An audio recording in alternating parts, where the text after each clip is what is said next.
glaciers way back in the day that carved this valley out and left this lake as a clue that tells us that there was a glacier here. So if we look off to our right, we can see that kind of tan brown rock. Y'all are probably wondering, what is that rock? Well, it is the Alton limestone. It's about 1.5 billion years old, the oldest rock we have here in the park. And today I'm going to teach you the geology of the park in 4 simple words, and then I'll test you on your knowledge at the end of the boat tour, so pay attention, everyone. Okay, so we are going through the Narrows right now, that Alton limestone that we talked about, 1.5 billion years old. This limestone is very, very durable. It's very hard, and as I said before, we had huge glaciers that carved its way through these valleys. And when they carved their way through, they weren't able to quite carve through the Narrows because of that Alton limestone, so it left only about 1/4 mile wide. So that Alton limestone is not very wide because it's very, very hard. Now, way back in the day, about 1.5 billion years old, we had Glacier National Park looking like an ancient lake.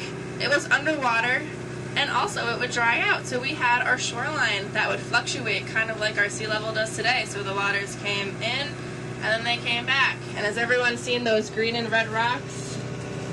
Yes? Y'all are probably wondering, where did they come from? You can't sleep at night because you don't know where they came from. I know. But that's okay, because I'll let you know right now. So those red rocks that we see, those layers and layers of red and green rocks, does anyone know how those red rocks got their...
plates collide, our rocks get squished into wavy textures. So when we see a wavy texture, that tells us that something must have happened to make our rocks very squished and very hot.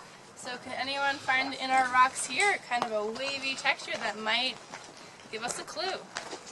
Yeah, right here we can see this kind of waviness, which is pretty cool. And then over here it's kind of wavy also. So you want to think of silly putty when you put it in your hands, and then it squishes, and then you're able to bend it.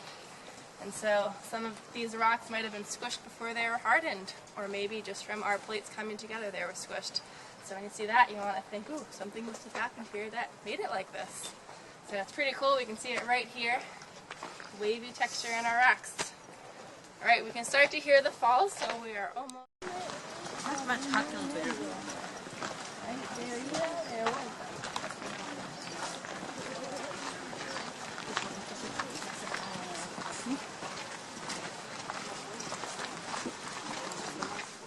I just wanted to give you a chance to hear the falls before you actually see them. And when you go, it'll be really cool because you can actually feel the falls, you can taste it if the water was on your tongue, you can smell them, and you can also see them. So all your sights are engaged. It's pretty cool. So we're going to be spending about 20 minutes there, and then we'll head on back, and you guys can just let me know if you want to go. You guys can start heading back early, and then we'll catch the 1 o'clock boat back and be back at the boat dock by 1:30 or